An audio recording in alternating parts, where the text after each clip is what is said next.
Right. Hello everyone, and thank you for joining us today on our LinkedIn Live masterclass on negotiation with Professor Giuseppe Conti. I'm Aru. I'll be your moderator today. I take care of marketing at Humantic AI. We are the buyer intelligence platform for revenue teams powered by Personality AI.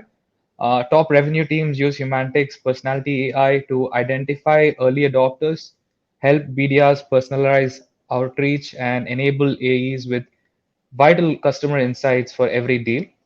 So today we have Professor Giuseppe Conti with us. He's an award-winning negotiation and influencing professor who has a unique combination of skill sets, 25 years of negotiation expertise in business and 10 years of academic experience. Um, a lot of participants have attended his workshops, from more than 145 countries, and he's probably the only professor in the world, who's been teaching the field of negotiation in particular among the top 10 business schools in Europe.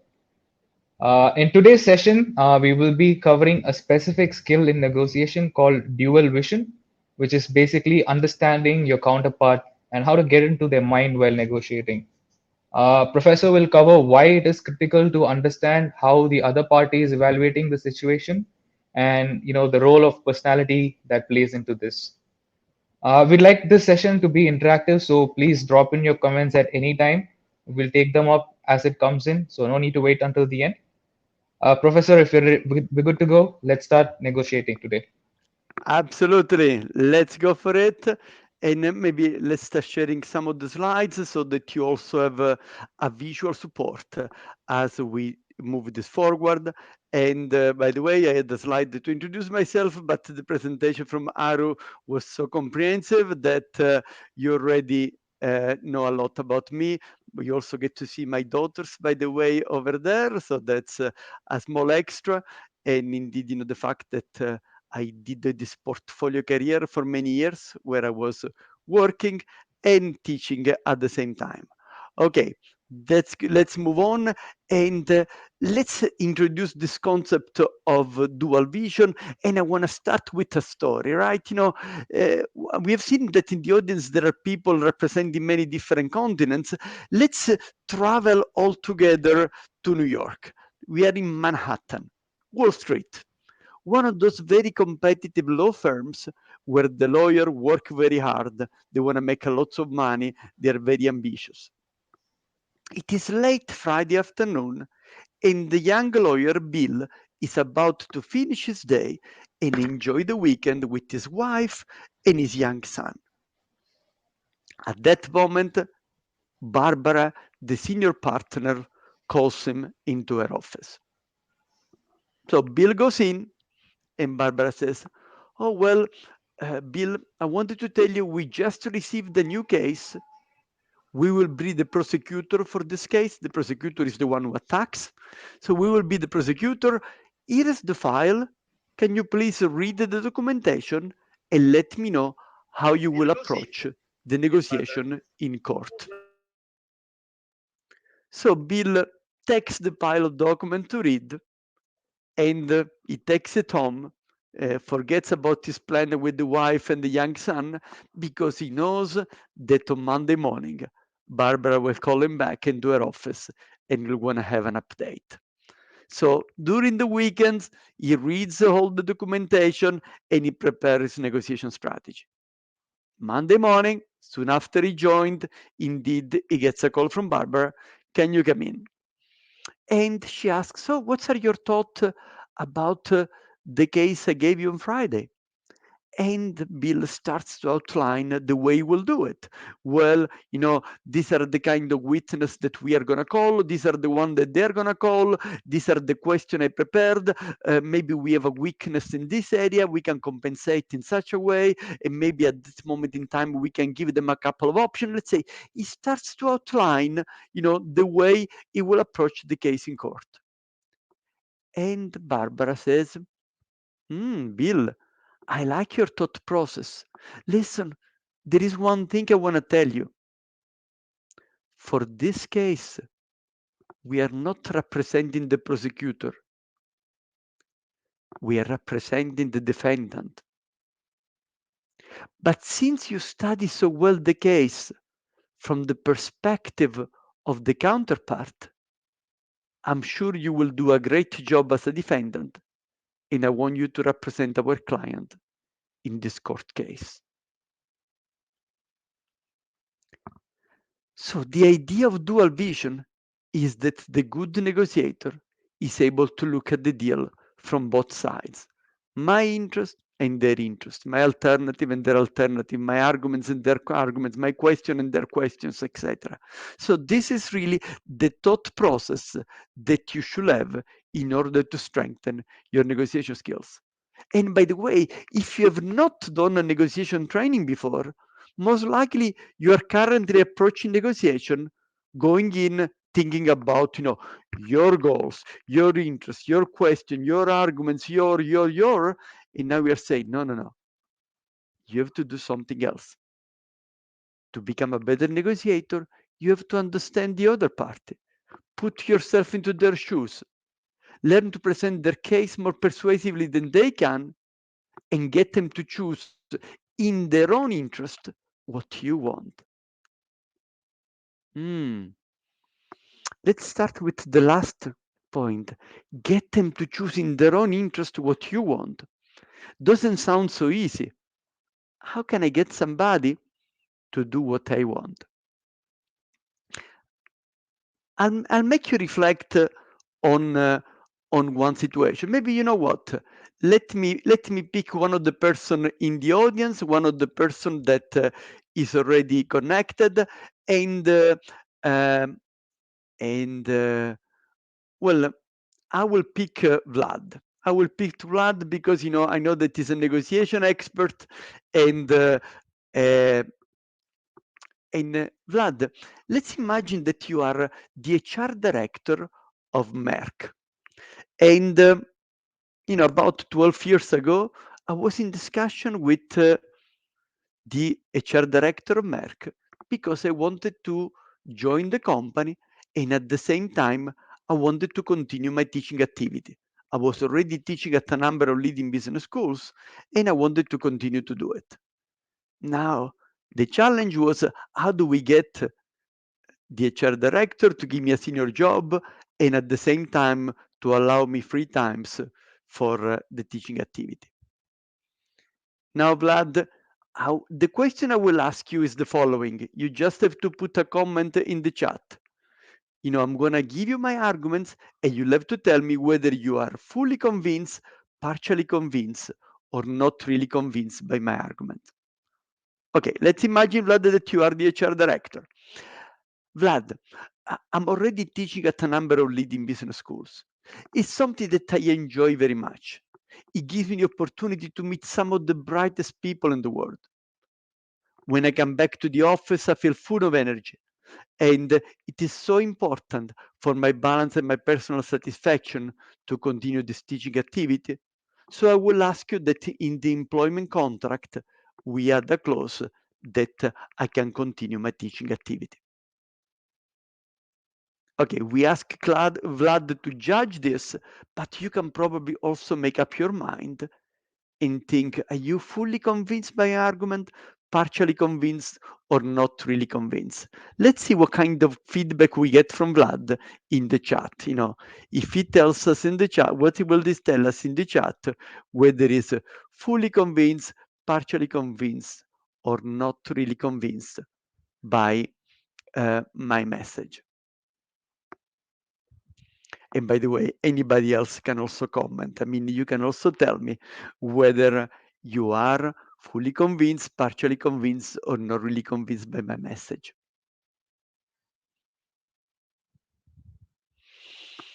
Okay. Not so convinced, right? So let's see if we can do better. If you are not convinced by my message, let's see if I can do better and to try to get you to do this, to allow me to do this teaching activity. Then let's try again. Vlad, I'm already teaching at a number of leading business schools. It's a great opportunity to build the brand of Merck with some of the brightest people in the world.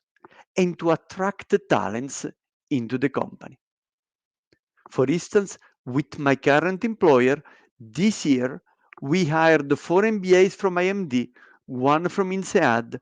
We did an activity with the Oxford students in Dubai.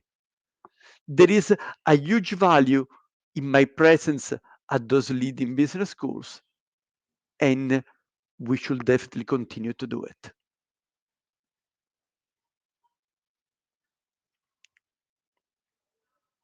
Now, how do you feel about the second sentence?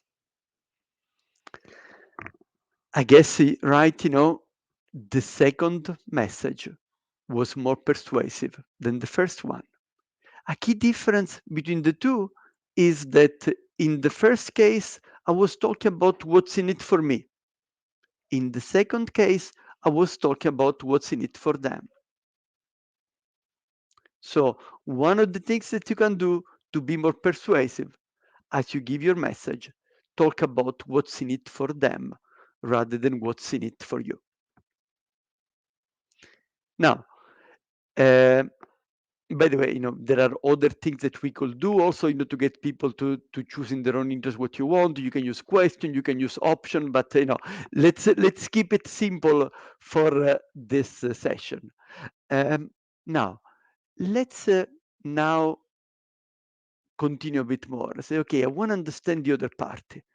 And there is this sentence that we heard a lot, put yourself into their shoes. Yeah, looks nice, but in real life, how do I do it? How do I get people to do what how do I get to understand more how the other person sees the situation? Now, there is one tool that I want to share with you. It is a classical tool. It comes from the book Get Into Yes, the best-selling book in the history of negotiation. 2 million copies sold, and after 40 years, still selling, a lots of copies. So let's try to understand how this template works and how this template can help us to put ourselves into other people's shoes. Now, let's imagine the situation. It goes back to 20 years ago. I was working with Procter and Gamble in Belgium, and I was headhunted and offered a senior job with Novartis in Switzerland. So, the position looked exciting. The compensation package was excellent. Now, from a professional point of view, all this sounded great to me. But what we want to do is try to see how can I persuade my wife to move how can I persuade my wife to move to Switzerland, recognizing that my wife is Belgian, that she has her family in Belgium, her friends in Belgium, and she's a doctor, and she has her own practice of general practitioner in Belgium. So, before I go and talk to my wife about this proposal of moving to Switzerland, let's try to understand how this template works. So I'm making a proposal to my wife. Says, okay, the proposal is let's move to Switzerland. Now, if she says yes to the proposal, which are the advantages for her? Now, you can also use the chat to tell me something about what could be the disadvantage, what are the advantages. What could be the advantages for her if she says yes to the proposal of moving to Switzerland? Well, probably a better financial situation because I got a very good package from Novartis, and this will sharply improve the financial situation of the family. What else could be the advantage for her? Well, she will have a fulfilled husband. What else could be the advantages? Well, Switzerland is a nice country, and she loves the mountains, so she will have the opportunity to go skiing, to go hiking, and to do those kind of things. What are the advantages for her? Well, she loves traveling, so being based in Switzerland, she will have the opportunity to visit more easily the central and southern part of Europe. These are examples about how you go about anticipating what are likely to be the advantages for the other party. Let's fill one more box, the disadvantages. I want to try to understand what could be the disadvantages if she says yes to my proposal of moving to Switzerland. Well, she will be away from family and friends. She has to quit her job and restart from zero. Either set up her own practice again or maybe do something different in Switzerland.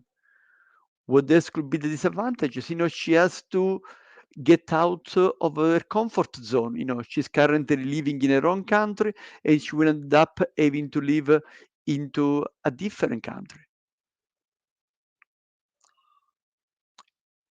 What could be the disadvantages? Well, her husband will take a bigger job, so I may be less available, and she may have to take care of the children with less help from me, and she cannot count anymore on her mother and sister to help her out with the childcare.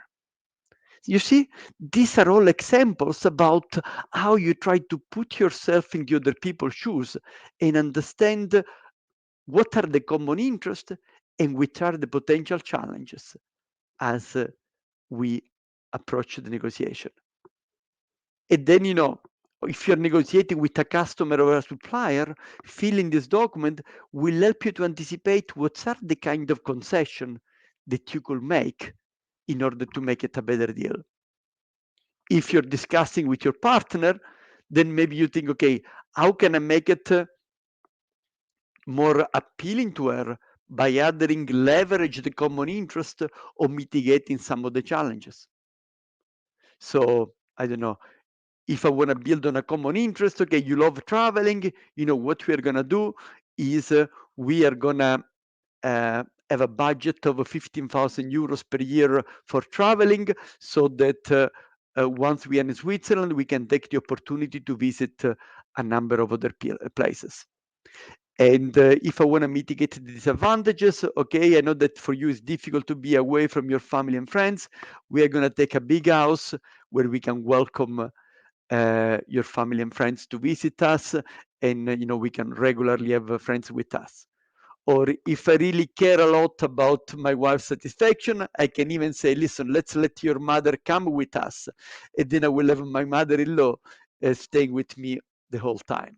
I'm not sure if that's a good idea, but that could be, if you're really committed, that's something that you can do. So you see, one of the tools that you have to apply dual vision and to understand as much as possible about the interests, priorities, and needs of the other party is to fill this template.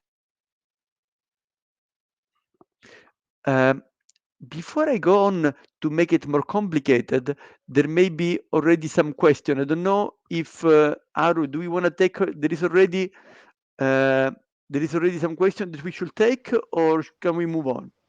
I think we can move on. People have just commented about Okay, perfect. what you're speaking, but if there's Okay, a question, perfect. I'll let you know. Okay, fantastic. So, and by the way, this is your LinkedIn Live. So, I can talk for a long time, but if there is something that is not clear, if I'm going too fast, or if some more insight that you want, don't hesitate, to ask a question. Okay, so we say, okay, this template can help us to build the dual vision to better understand the perspective of the other party. But, I can feel it when I know the person pretty well. So if I'm doing a discussion with my partner, with my boss, with a team member that I know well, that's easy to feel it. But let's put an extra level of complexity. Now, how can we understand what goes into the mind of an internal stakeholder that I don't know well? There is a colleague, but I never met them. What can I do to understand more about the interest, priority, pressure, KPIs, fear, needs, wants, motivations, and those kind of things? So, can you think about the kind of things that you will do in order to understand as much as possible about an internal stakeholder? or a customer or a supplier, right? You may ended up having those types of situation where maybe after COVID, you didn't travel for a long time, or maybe you just changed the job, and now you need to have a negotiation with somebody, but you don't know them well. Maybe you have to influence an internal stakeholder. What kind of things will you do in order to get better insight about their interest, priority, motivation, uh, bonus system, uh, fears, etc. Is there any idea? Okay. So, Professor, I think we have two questions for us.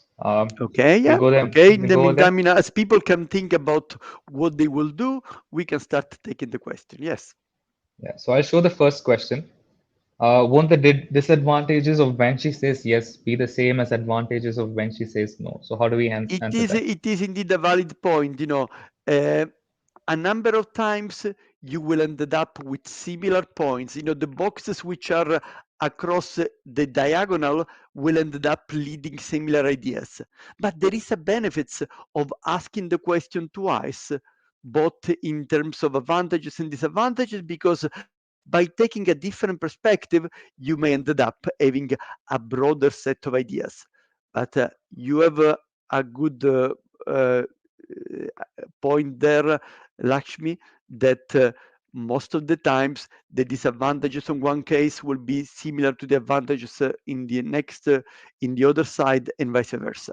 Yeah, Well, we have another question from David. I think we'll take yes, that up next. perfect. Yeah. And in Yeah. the meantime, you can think about what you will do in order to understand about more about what is important for an internal stakeholder that you don't know well. Yeah, let's see for the question from David. Okay. What if you're unsure of the answer for a point you want to put into this template? Do you have strategy to get this answer from the other party? Absolutely, David. Absolutely. Now, and in this uh, in this short webinar, we are focusing on the preparation side. We are focusing about what you do before the meeting. But then there is a long list of things that you can do during the negotiation in order to understand the interest and priority of the other party. You can ask open-ended questions. You can start sharing some information to signal collaboration. Maybe you can triangulate the information. You can ask the same question in multiple ways to check understanding. You can use active listening. You can paraphrase the other to ensure that you understood what they're saying. You can check the body language to see what kind of information you can get looking at the information of the other people. You can ask probing question. You can go more in depth. Don't just stay at the general level, but ask more probing questions. So absolutely, David, this is the phase. In this webinar we are covering about what we do before the meeting, but then during the meeting we should continue the discovery journey. Try to go into the head of our counterpart, try to understand as much as possible how they see the deal. Is an ongoing journey. Is not something that you stop at the preparation phase, but you keep asking your question and listening, and watching paying attention to the body language, etc., so that you continue the learning journey. Good question, David. Good point. Okay, now you probably made up your mind about what you will do in order to understand what is important for your internal stakeholders.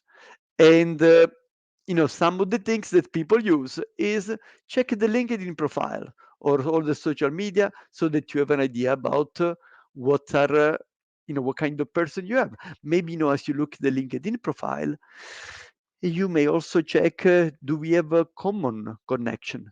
Maybe if I have a common connection, somebody that I know very well, maybe my good friends can give me some more insight about this person I'm meeting.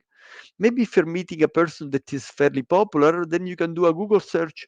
You may find out something about this person. You're meeting a top executive, you're meeting somebody who has, you know, been in the industry for a long time. You may discover some more by doing a Google search.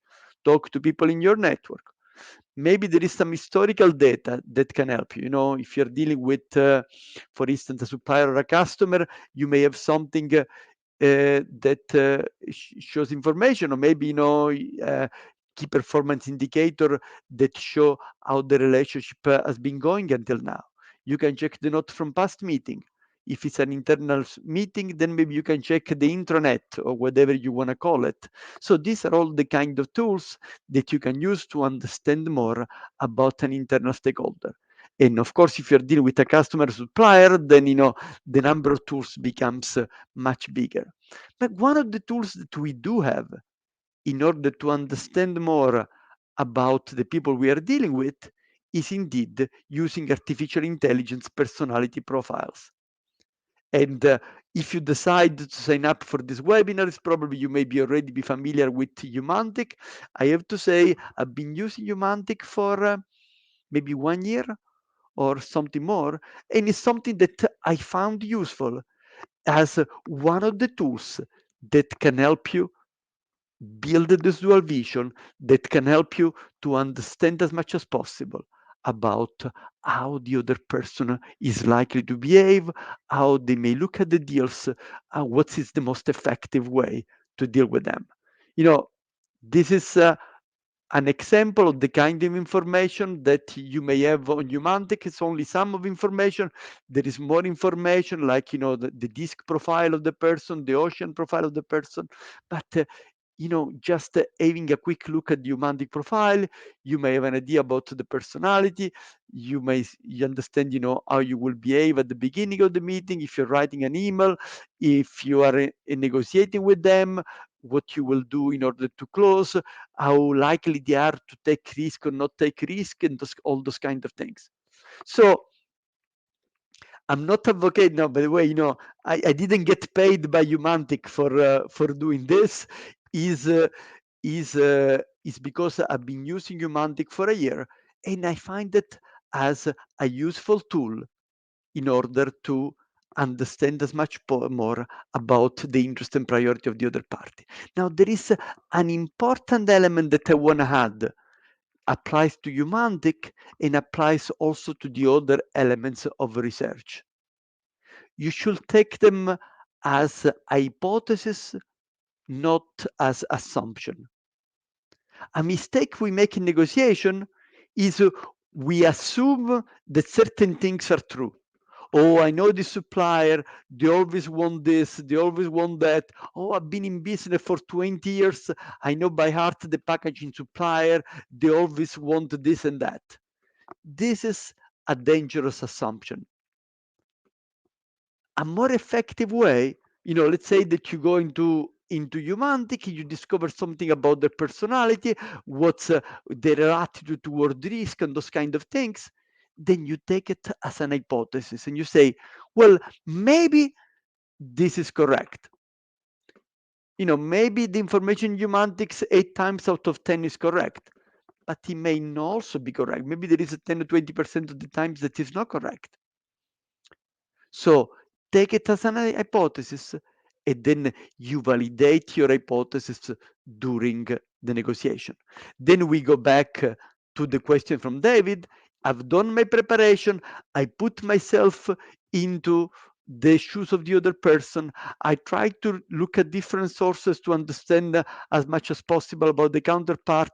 I check the Humantic profiles, and then building on all this information, then I'm gonna test this information, those hypotheses during the negotiation, to see whether I had the right idea about their interest and priorities, or whether there is something that I didn't quite get right.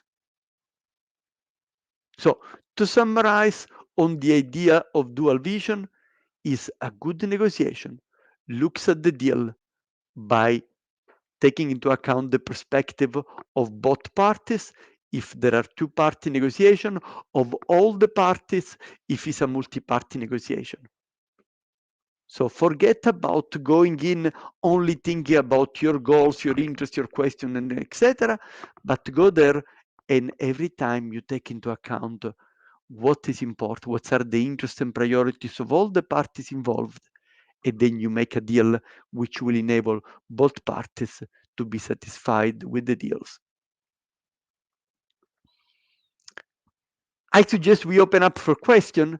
Let's see if there is something that where I went too fast and where you want to have some clarification. Let's say, is there anything that is this idea of dual vision clear, and how important it is? Is this really the foundation of negotiation, right?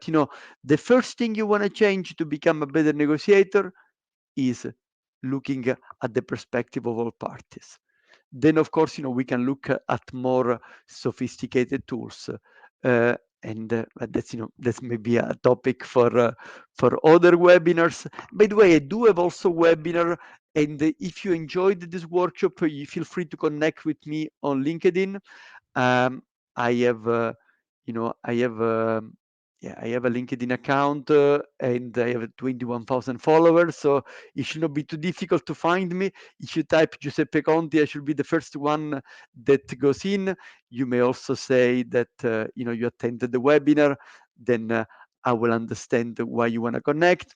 I have a LinkedIn Live also next week. We are going to talk about cross-cultural negotiation during merger and acquisitions.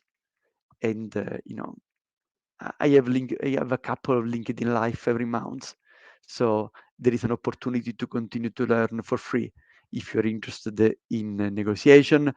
And if you're really serious about negotiation, then of course, I also do workshop for corporate customers and open enrollment workshop. But I'm not here to sell. I'm just here to try to help you.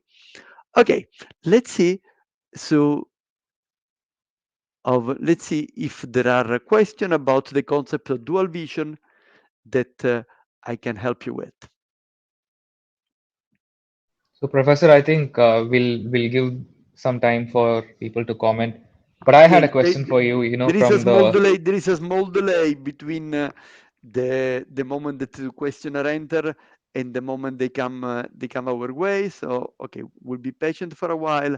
And Ari, you do have a question for me? Yes. Yeah, it was from the survey that you ran, a few days ago on LinkedIn, about when you're entering into a negotiation, should you always make the first offer? So it's a little bit off topic, but I'd like to hear your thoughts on that. Yes, it's an interesting one because for too long, people have assumed that the right strategy to do in negotiation is to let the other party talk first, because you're going to discover something about their targets without revealing anything about your own targets. On the other side, there is some interesting research.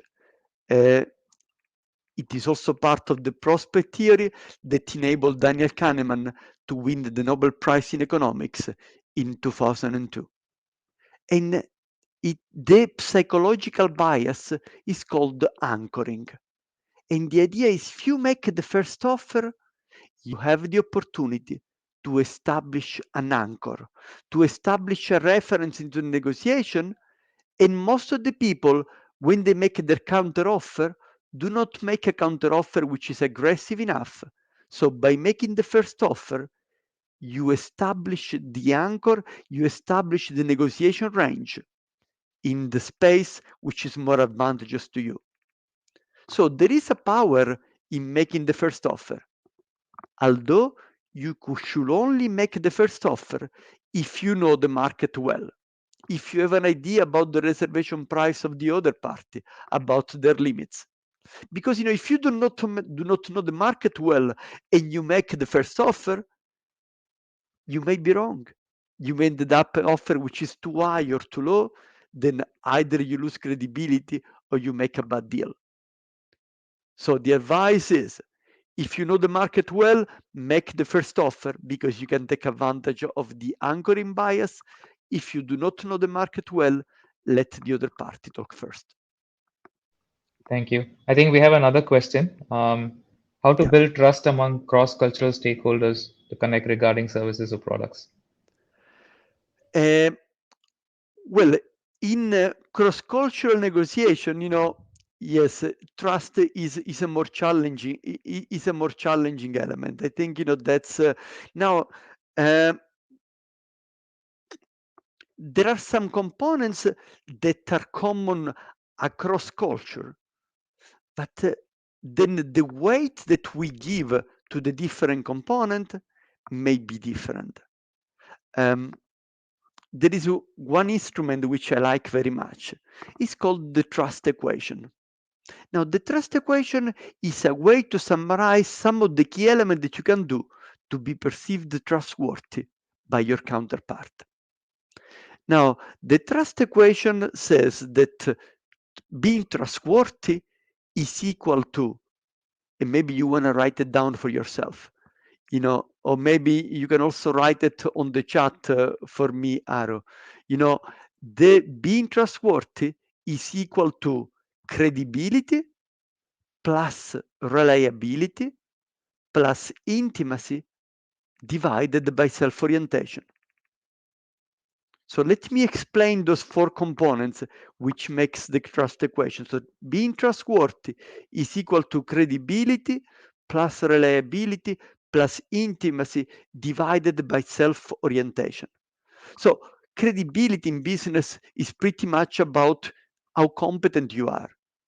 Am I dealing with a salesperson that knows the market, knows the product, knows their key account? Reliability is about keeping your process. Yeah, absolutely. That's the one.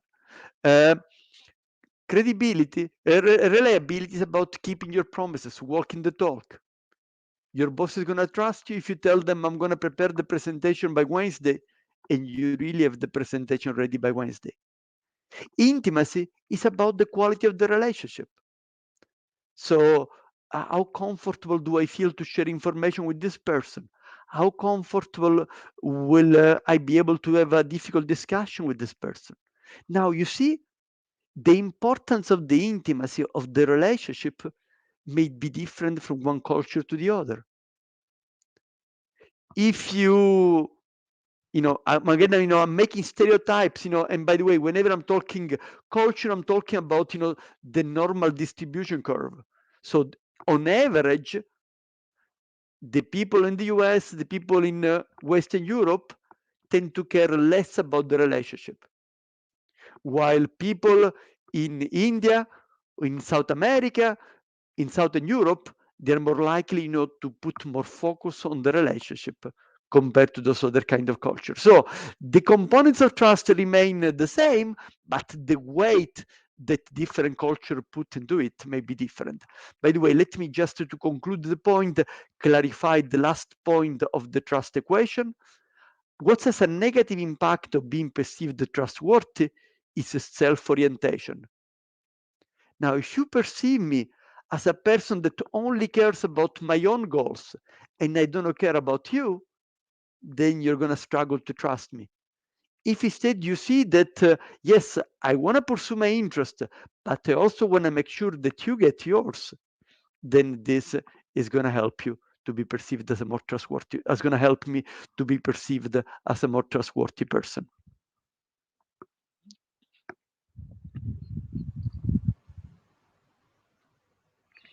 Okay, So we let's have go the for the next next question from question. Shreyas. Yeah. More often than not, there is a power dynamic in play in a negotiation scenario.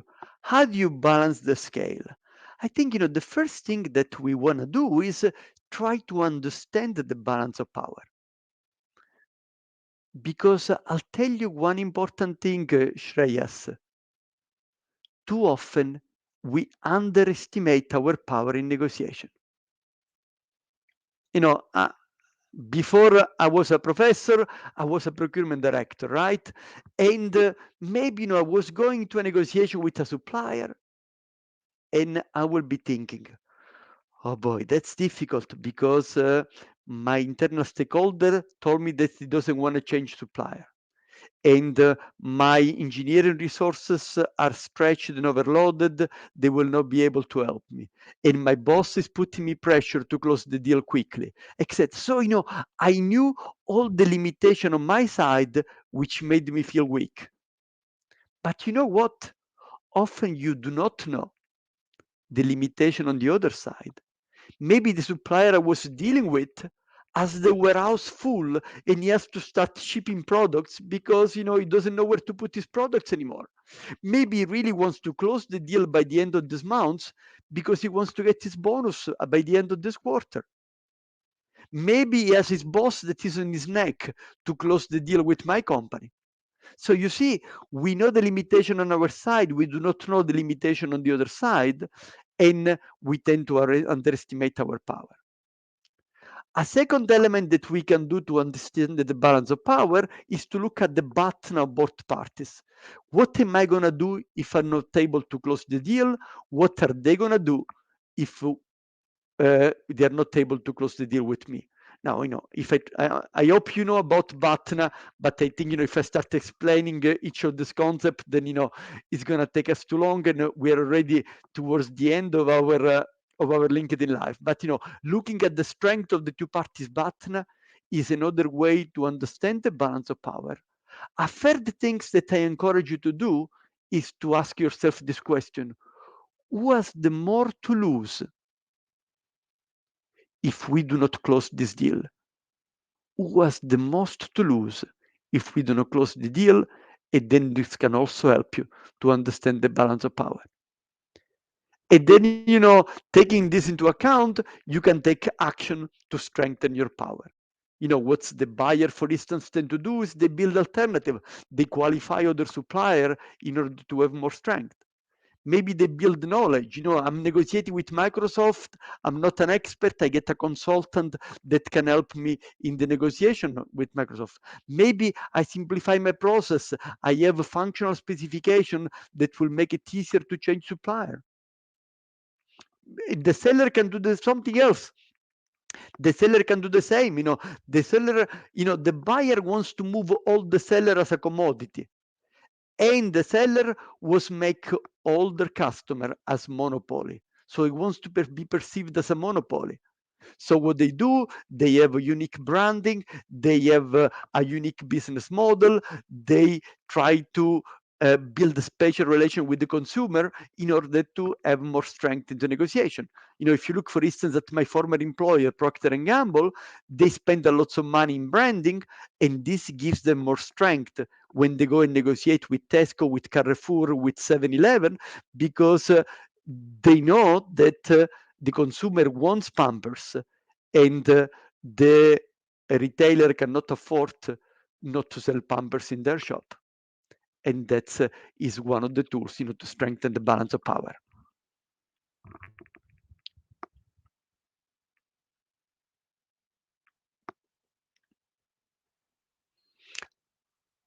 Arun, are we at the end of our LinkedIn Live, or is there any final question we should take?